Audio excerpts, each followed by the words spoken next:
At Christmas, my mother-in-law proudly introduced a new woman to my husband. I smiled sweetly. By the way, the house is in my name, not his. The room froze. My name is Emily, and until 8 weeks ago, I thought I had the perfect marriage to Liam Turner. We'd been together for 7 years, married for 4, and I genuinely believed we were building something beautiful together. How naive I was. The warning signs had been there for months, but I'd attributed them to work stress. Liam worked as a financial advisor at his father's firm, Turner & Associates, while I ran my own successful marketing consultancy from our home office. The late nights, the secretive phone calls, the sudden interest in his appearance. I should have connected the dots sooner. It wasn't until I accidentally saw a text notification on his phone while he was in the shower that everything clicked into place. See you tomorrow night. Can't wait to finally meet your family. P says you've told them we're just friends for now. The message was from someone named Lily.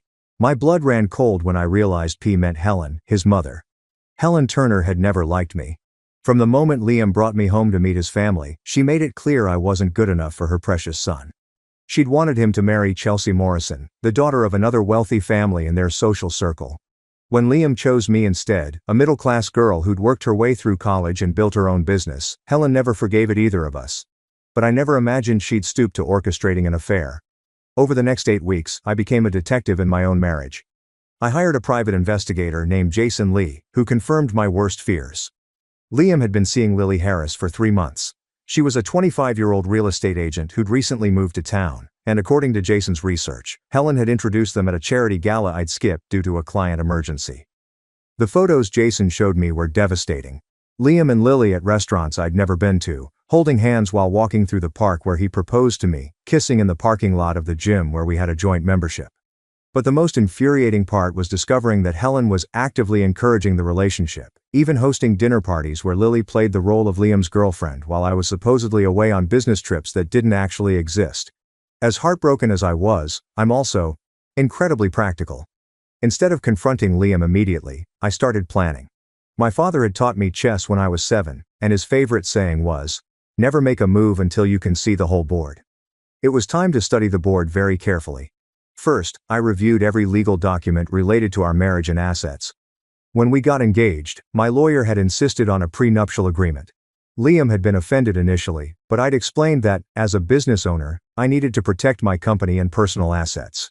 The prenup was ironclad. What was mine remained mine, and what was his remained his. More importantly, the house we lived in, the beautiful 4-bedroom colonial that Helen always bragged about to her friends, was purchased entirely with my money and remained solely in my name. Next, I documented everything. Every business expense Liam had charged to our joint account, every client dinner that was actually a date with Lily, every lie he told me about his whereabouts. I kept our joint accounts active, but started monitoring every transaction in real time through banking apps, screenshotting everything for evidence. I created a detailed spreadsheet that would make any accountant proud. Then I started making strategic moves. I quietly opened new personal accounts and began redirecting my business income there while maintaining just enough in our joint accounts to avoid suspicion. I scheduled a meeting with my divorce attorney, Sophia Diaz, who'd handled my business contracts for years. I updated my will and all my insurance policies. I even had the locks changed on my office space downtown where I'd been considering moving my business full-time. But most importantly, I planned the perfect reveal. Helen had always insisted on hosting elaborate holiday celebrations. Thanksgiving had been uncomfortable with Liam acting distant and Helen making pointed comments about young couples growing apart and finding happiness in unexpected places.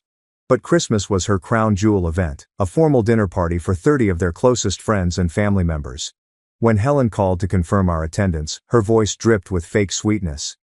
"Oh, Emily darling, I hope you don't mind, but I've invited a lovely young woman named Lily to join us. She's new in town and doesn't have family nearby. You know how I hate for anyone to be alone during the holidays." I could hear the smugness in her voice, the barely contained excitement. She thought she was cornering me, forcing me to watch my husband's mistress play house at their family celebration. What she didn't realize was that she was giving me the perfect stage for my own performance. The week before Christmas, I went shopping, not for gifts, but for the perfect outfit for the dinner. I chose a stunning red dress that Liam had always loved, paired with a diamond jewelry he'd given me for our anniversary. I wanted to look absolutely radiant when their world came crashing down. I also made one final preparation. I called my brother Jack and my best friend Olivia, asking them to be on standby. I didn't tell them everything, but I hinted that I might need support after Christmas dinner. Both promised to keep their phones close. Christmas Day arrived crisp and clear. Liam was unusually attentive that morning, bringing me coffee in bed and commenting on how beautiful I looked. I wondered if his conscience was bothering him or if Helen had coached him to be extra sweet before they blindsided me with their surprise. We arrived at the Turner family estate at exactly 6:30. The house was decorated like something from a magazine with twinkling lights and perfect garland draped over every surface. Helen greeted us at the door, wearing a navy blue dress that probably cost more than most people's monthly rent. "Emily, darling, you look lovely," she said, kissing my cheek with all the warmth of a snake. "Come in. Come in. Everyone's dying to see you both." The living room was filled with the usual suspects. Liam's father, George, his sister, Rachel, and her husband Chris, various aunts, uncles and cousins, and several family friends I'd known for years. But sitting prominently on the sofa next to Helen's usual spot was a young woman I'd never seen in person, though I'd studied enough surveillance photos to recognize her immediately. Lily Harris was exactly what I'd expected. Tall, blonde, and polished to perfection. She wore a cream-colored dress that was clearly expensive but appropriately modest for a family dinner. When she saw Liam, her face lit up in a way that might have been heartbreaking if I hadn't been prepared for it. "Liam," Helen called out. "Come meet Lily. I've told her so much about you." I watched my husband's performance with grudging admiration. He managed to look surprised and pleased while shaking Lily's hand, holding it just a fraction longer than necessary. "Lily, what a pleasure. Mom mentioned you were new in town." "Yes, I moved here from Boston about 8 months ago," Lily replied, her voice warm and friendly. "Your mother has been so welcoming. She's told me wonderful things about the whole family." I stood there smiling, playing the role of the devoted wife. While my marriage disintegrated in front of me, several people tried to include me in the conversation, but I could feel the undercurrent of anticipation in the room. Helen's closest friends, women who'd always treated me with polite disdain, were watching me with barely concealed excitement. Dinner was called at 8 o'clock, and Helen had clearly orchestrated the seating arrangement. Liam was positioned directly across from Lily, with me relegated to the far end of the table between his elderly Uncle Jack and his cousin's wife Karen, who'd always been kind to me. The conversation flowed around topics I'd heard 1,000 times before. George's latest golf tournament, Rachel's children's accomplishments, the family's upcoming vacation to the Bahamas. But I could feel the tension building as Helen kept steering the conversation back to Lily, praising her career, her education, her family background. "Lily graduated from Harvard Business School," Helen announced during the salad course. "Just like our Liam. They have so much in common." "How interesting," I replied smoothly, meeting Lily's eyes across the table. Business school must have been quite an experience. I went straight from undergraduate to starting my own company, so I sometimes wonder what I missed. Lily smiled politely. "Oh, there's nothing wrong with learning through experience. Mom mentioned you have your own marketing firm." "That's right. We specialize in crisis management and reputation recovery. It's amazing how quickly a solid reputation can be destroyed and how much work it takes to rebuild trust once it's broken." Liam shifted uncomfortably in his seat, but Helen pressed on. "Lily works in real estate. She's already one of the top agents in her firm." "Real estate can be such a relationship-based business," I observed. "Trust is everything, isn't it? Clients need to know their agent has their best interests at heart, not some hidden agenda." The conversation continued through the main course, with Helen becoming increasingly bold in her praise of Lily, and increasingly pointed in her comments about young people finding their true paths and life taking unexpected turns. During the beef Wellington course, I noticed Lily stealing glances at Liam when she thought no one was looking. There was genuine affection in her eyes, which almost made me feel sorry for her. She had no idea she was being used as a pawn in Helen's chess game, just as much as I was. "Lily, tell us about your family," Helen prompted, clearly steering toward another rehearsed talking point. "I understand your father is in finance as well." "Yes, he's a portfolio manager in Boston," Lily replied, unconsciously straightening her posture. "He actually went to Harvard Business School too, about 20 years before Liam." "Did? How wonderful," Helen exclaimed as if this was the most delightful coincidence in the world. "Liam, didn't you say you were thinking about expanding the firm's investment services?" Liam nodded, playing his part perfectly. "We've been considering it.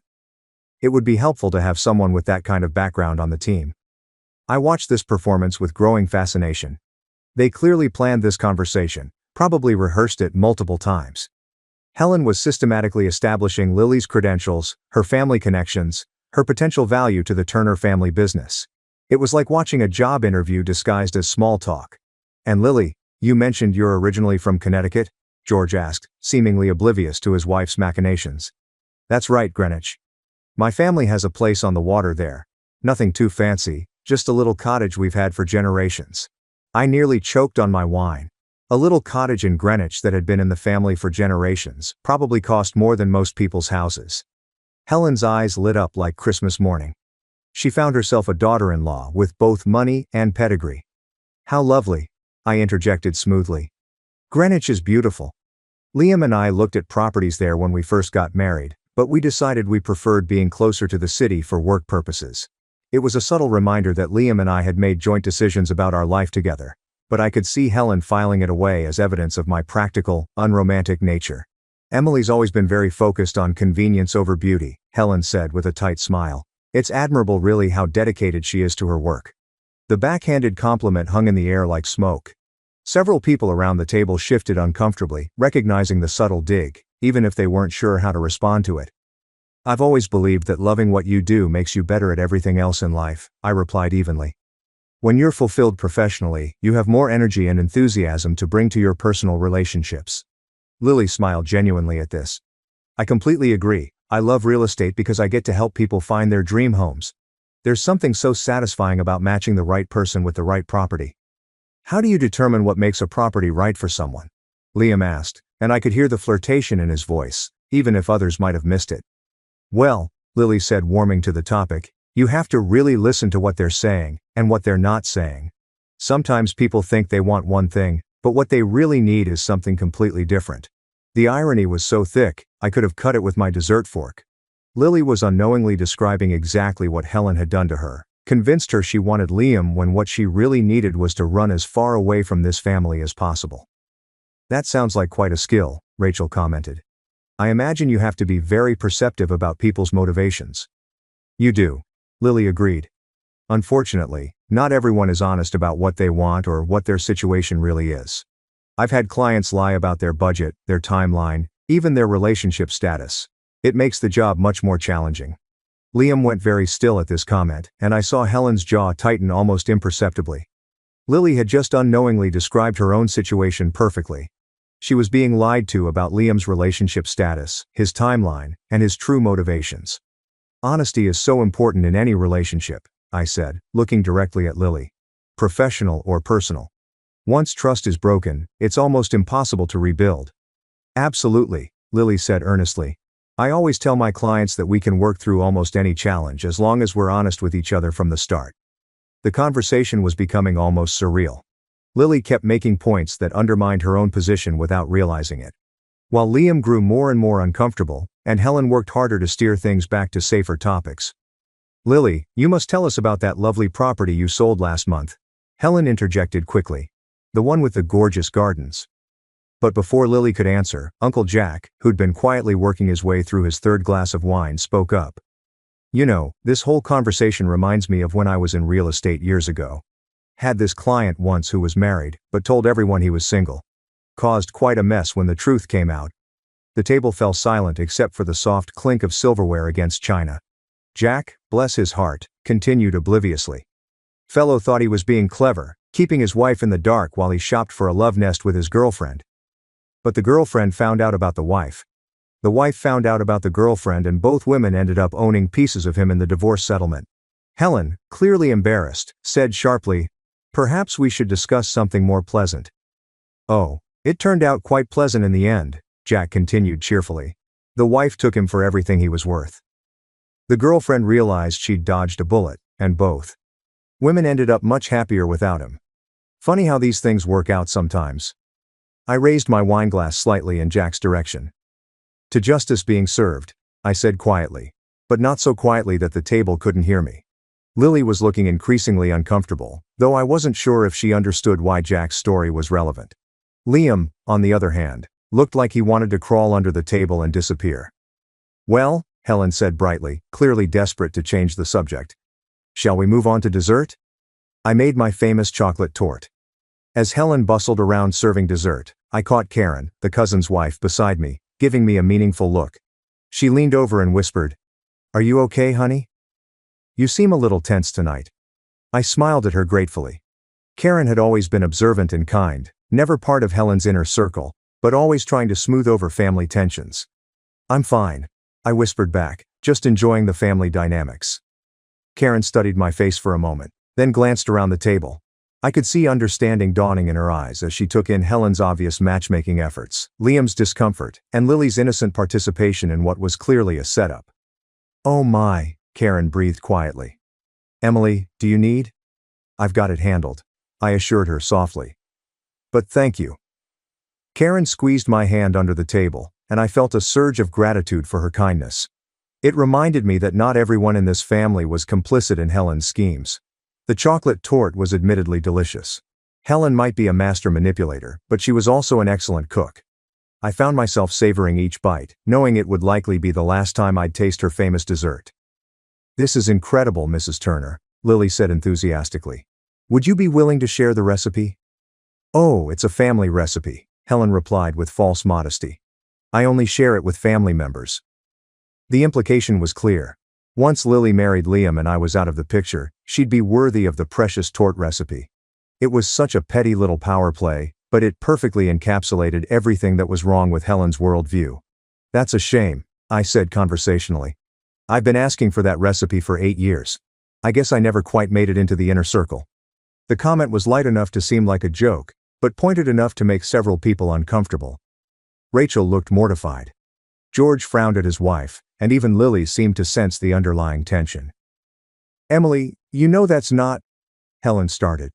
But I held up my hand. "It's fine, Helen. I understand. Some things are reserved for blood relatives and future daughters-in-law." The emphasis on future was subtle but unmistakable. Lily looked confused, glancing between Helen and me as if trying to understand why a recipe was causing such tension. It was then, as I watched Lily's genuine bewilderment and saw Helen's satisfied smirk, that I realized the full extent of the cruelty in this situation. Helen wasn't just trying to humiliate me. She was using Lily to do it, all while keeping Lily in the dark about her true role in the scheme. Lily thought she was at a family dinner making friends. She had no idea she was the weapon Helen was wielding against me. That realization crystallized my resolve. When Helen made her grand announcement, I would make sure Lily understood exactly how she'd been used, not to hurt her, but to free her from Helen's manipulation. It was during dessert that Helen finally made her move. "This is Lily," Helen announced proudly, raising her wine glass and gesturing toward the blonde beside her. "She'll be perfect for Liam after the divorce." The words hung in the air like poison gas. Every conversation stopped. Uncle Jack nearly dropped his fork. Rachel gasped audibly. Even George, who'd clearly not been informed of his wife's plan, looked stunned. But I was ready.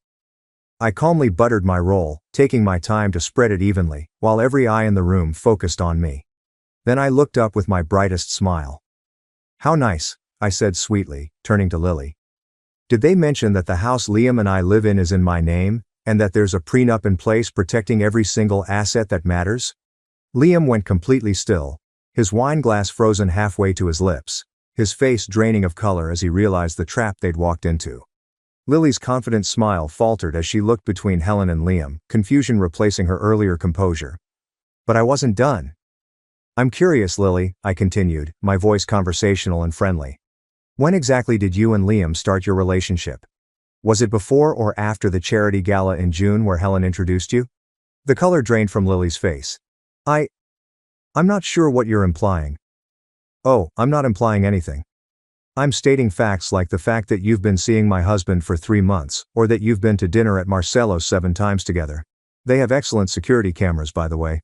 Or that Helen has been hosting cozy little dinner parties where you play house while I'm supposedly out of town." Helen's mouth opened and closed like a fish. "Emily, I don't know what you think you know, but what I know," I interrupted, reaching into my purse and pulling out a manila folder, "is that I have a private investigator who's very thorough in his work. Would you like to see the photos, Helen? Or should I just tell everyone about the time you told Lily that once Liam divorced me, she'd be living in the big house and wouldn't have to worry about money anymore?" The silence in the room was deafening. I could hear the grandfather clock ticking in the hallway, the soft clink of ice in someone's water glass, the barely audible gasp from Rachel. Liam finally found his voice. "Emily, please. Let's not do this here." Why not here? I asked, genuinely curious. This is where your mother chose to humiliate me in front of your entire family. This is where she thought she'd force me to sit quietly while she introduced your replacement. So this seems like the perfect place to set the record straight. I stood up, smoothing my red dress, and addressed the room like I was giving a business presentation. For those of you who are wondering, yes, Liam has been having an affair. Yes, Helen orchestrated it. And yes, they've been planning to divorce me so Liam can marry Lily and live in what Helen calls the big house. I turned back to Lily, who looked like she wanted to disappear into her chair. The thing is, Lily, that big house, I bought it with my money before Liam and I got married, and according to our prenuptial agreement, it remains mine regardless of what happens to our marriage. Lily's voice was barely a whisper. Liam told me you were separated. He said you were just waiting to make it official after the holidays. Did he also tell you about the joint account he's been using to pay for your dates? The one that I've been monitoring every transaction, or that the business trips I've been taking that gave you time alone were fictional? Liam stood up abruptly, his chair scraping against the hardwood floor. That's enough, Emily. Is it? I asked. Because I don't think I've covered everything yet. Should I mention that you've been telling Lily I'm emotionally distant and we haven't been intimate in months? Because that's interesting considering we were together 2 nights ago. Lily made us sound like a wounded animal and looked at Liam with betrayal in her eyes. You said you were sleeping in the guest room. You said you hadn't. That you two weren't. He lied, I said simply. About a lot of things. It turns out Helen finally found her voice again. But it came out as a screech. How dare you come into my home and make these accusations? Liam deserves better than someone who cares more about business than her own marriage. You're absolutely right, I agreed. Liam does deserve better. He deserves someone who's honest with him. Someone who doesn't orchestrate affairs behind his back. Someone who doesn't manipulate him into betraying his wife. I looked around the room at the shocked faces of people who had known me for 7 years. For those of you who are wondering what happens now, I've already prepared divorce papers. They'll be filed tomorrow morning, but I wanted everyone to know the truth first. Marie, the cousin's wife beside me, reached over and squeezed my hand. Emily, honey, I'm so sorry. Thank you, I said genuinely. I appreciate that, and I want everyone to know that this wasn't a decision I made lightly. I tried to save my marriage. I tried to figure out what I'd done wrong, how I'd failed as a wife. I looked directly at Liam, who was staring at his plate like it might offer him an escape route. But then I realized I hadn't failed at anything. I'd been loyal, supportive, and loving for 7 years. I built a successful business while supporting my husband's career. And I tried to build relationships with his family, even when they made it clear I wasn't welcome. Helen started to object, but I held up my hand. I'm not done. You see, the thing about having your own business in crisis management is that you learn to plan for every contingency. So, while Liam was planning his new life with Lily, I was planning to. I reached into my folder and pulled out a thick stack of papers.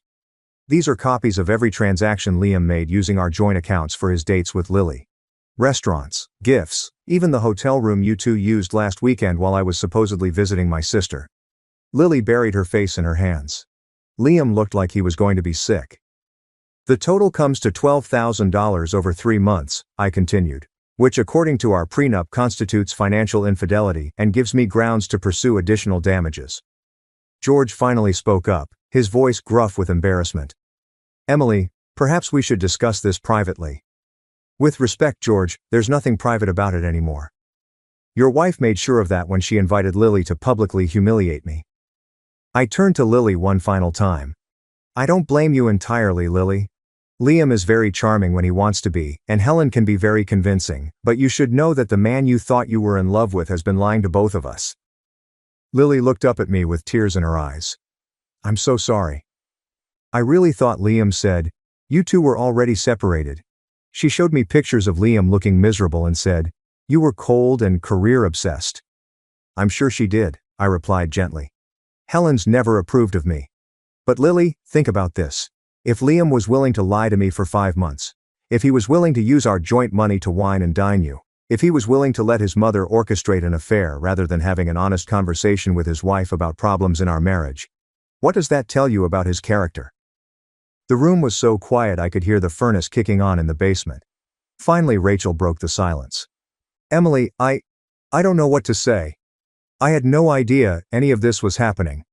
I know, I said, my voice softer now. Most of you didn't. And I don't hold that against anyone. But I needed you all to know the truth before you started hearing Helen's version of events. I gathered my purse and my folder, preparing to leave. The divorce will be final in 2 months. Liam can stay in the house until then, but after that, he'll need to find somewhere else to live. I'll be moving my business to my downtown office full-time, so I won't be working from home anymore. Liam finally looked up at me, and for a moment, I saw a flash of the man I'd fallen in love with. Emily, please. Can't we talk about this? Can't we try to work it out? Work what out? I asked. Liam, the lies, the cheating. The fact that your mother has been actively sabotaging our marriage for 5 months while you went along with it. He opened his mouth to respond, but I held up my hand. Actually, don't answer that because here's what I've realized over the past few weeks. I don't want to work it out. I don't want to be married to someone who solves problems by having affairs. I don't want to be part of a family that thinks humiliation is an acceptable form of entertainment. I looked around the room one last time. To those of you who've been kind to me over the years, thank you. I'll miss you. To those of you who haven't, well, I won't. As I headed toward the door, Lily called out behind me. Emily, wait. I turned back to see her standing, her face pale but determined. I'm sorry. I'm so sorry. I never would have if I'd known he was lying. I believe you, I said honestly. But Lily, you need to ask yourself why Helen was so eager to break up her son's marriage. And you need to ask Liam why he was so willing to let her do it. Helen stood up then, her face flushed with anger and embarrassment. You self-righteous little... George's voice cut through his wife's rage like a knife. Sit down. You've done enough. I smiled at George, a man who had always been kind to me despite his wife's attitude. Thank you for 7 years of kindness, George. I'll always be grateful for that. And then I walked out of the Turner family home for the last time. The next morning my phone rang at 7 a.m. It was Lily. Emily, I hope it's okay that I'm calling. I got your number from... Well, Liam had it in his phone. It's fine, I said, surprised by the call. What can I do for you? I ended it, she said simply. Last night after you left. I told Liam I couldn't be with someone who could lie so easily to someone he claimed to love. I'm sorry, I said, and I meant it. I know you cared about him. I thought I did. But you were right. If he could lie to you for 5 months, what was he doing to me? And Helen? Lily's voice trailed off. What about Helen? She called me last night after I got home. She was furious that I'd ruined everything by ending it with Liam. She said I was just like you, too independent and too difficult. She said I'd never find another man as good as Liam. I couldn't help but laugh. Well, that's Helen for you. The thing is, Lily continued, I realized something while she was screaming at me. She didn't care about Liam's happiness or mine. She just wanted to win. She wanted to prove she could break up your marriage and control her son's life. That's exactly right, I confirmed. I was never the problem, Lily. You wouldn't have been the solution. Helen just wanted to be in charge. We talked for another 15 minutes. Lily told me she was considering moving back to Boston, that the whole experience had left her feeling manipulated and used. I found myself giving her advice about trusting her instincts and not letting other people define her worth. It was strange bonding with my husband's mistress over how we'd both been manipulated by his mother. The divorce proceedings went smoothly, exactly as Sophia Diaz had predicted. Liam didn't contest anything, probably because he knew the evidence against him was overwhelming. The house remained mine along with my business and all my personal assets. Liam kept his share of our joint savings and his own belongings.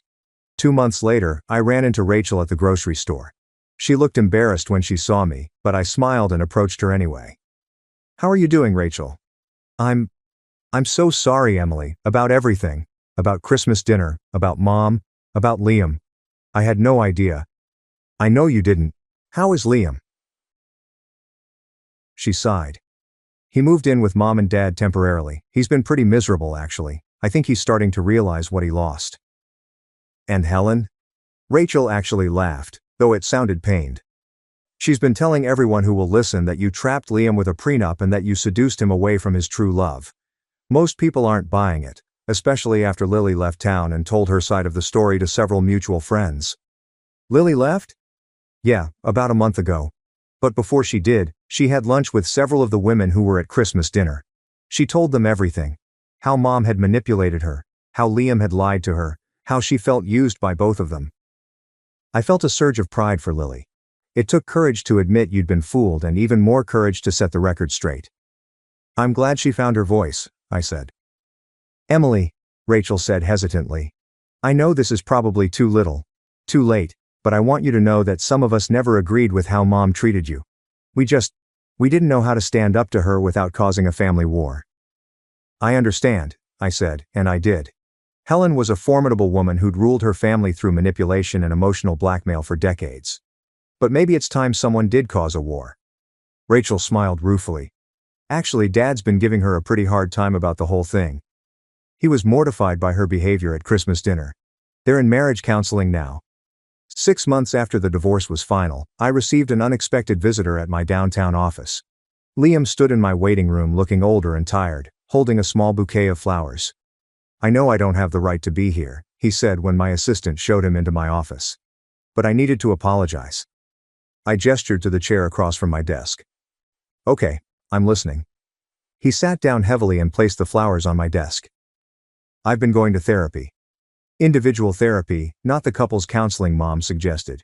And I've been thinking a lot about what happened, about what I did to you, to us. And what conclusion did you reach? That I'm a coward. He said simply. That I let my mother manipulate me into destroying the best thing that ever happened to me. That I was too weak to stand up to her and too selfish to be honest with you. I studied his face, looking for signs of a man I'd once loved. Why, Liam? Why didn't you just talk to me if you were unhappy? He ran his hands through his hair, a gesture I remembered from 100 arguments. Because I wasn't unhappy with you. I was unhappy with myself, with my job, with feeling like I was living in your shadow, with never being able to measure up to your success. So, you had an affair. So, I had an affair. He agreed miserably. And I let Mom convince me it was your fault for being too ambitious, too independent, too focused on work. But none of that was true. No, it wasn't. It was all projection. I was the one who was too focused on work, on trying to prove myself to Dad, on trying to make enough money to feel like I deserved you. We sat in silence for several minutes. Finally I spoke. I would have supported you if you'd wanted to change careers. You know, if you'd wanted to do something that made you happier. I know, he said quietly. I know that now. But at the time, I couldn't see past my own insecurities, and Mom was so good at feeding them, at making me feel justified in my resentment. What do you want from me, Liam? Forgiveness, closure, a second chance. He looked up at me then, and I saw tears in his eyes. I want you to know that I know what I lost. I want you to know that Lily wasn't better than you. No one could be better than you.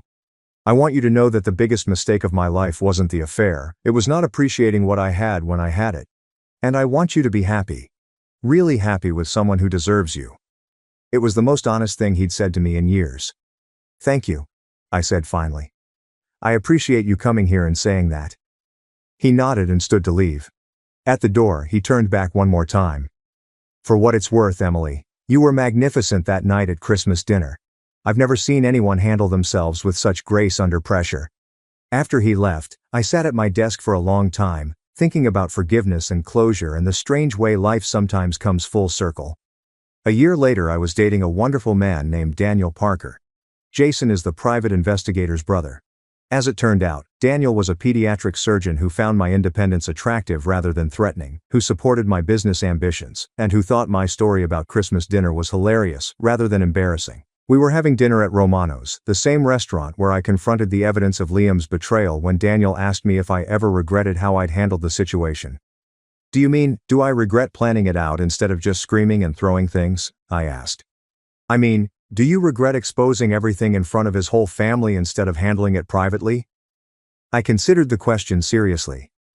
No, I said finally.